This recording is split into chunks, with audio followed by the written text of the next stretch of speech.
एक सांस भी ज्यादा ये काल नहीं लेने देगा आपको। हाँ, कबीर परमात्मा की शरण में आने के बाद, जैसा कि आज दिन में आपको समझाया था, कबीरा ये तन जावेगा सके तो ठाहर ला, एक सेवा कर परम संत की और गोविंद के गुण गा। ये दो औषधि बताई है, दो इसका इस जीवन को बचाने के लिए ये दो मेथड बताए हैं। परम संत ने खोज के उसके बताए अनुसार उस परमात्मा की महिमा का गुणगान कर, वो भक्ति कर, तो तेरा जीवन बढ़ जाएगा। ठहर का अर्थ होता सपोर्ट।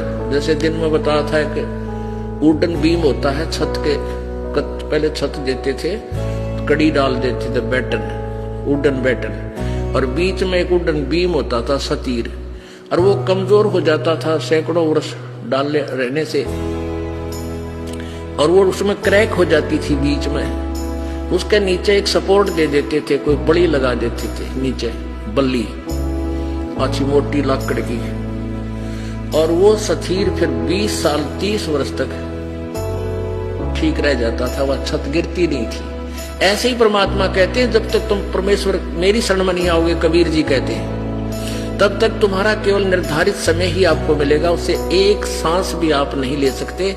वो कहीं भी समाप्त हो जाए, रेल में हो चाहे जेल में हो, और चाहे आकाश में हेलीकॉप्टर में हो, वहीं से आपको पटक दिया जाएगा, एक सांस भी ज्यादा नहीं ले सकते। और परमात्मा जी, कबीर जी कहते हैं, मेरी शरण में आने के बाद आपकी आयु एक्सटेंड हो जाएगी।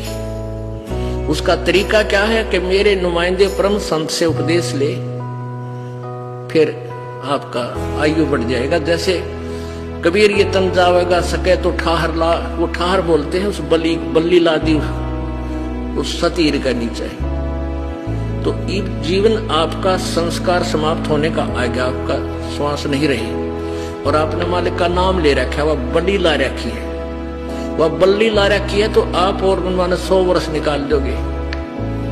आपने 50 वर्ष की आयु में मृत्यु होना था, संस्कार इतना ही था।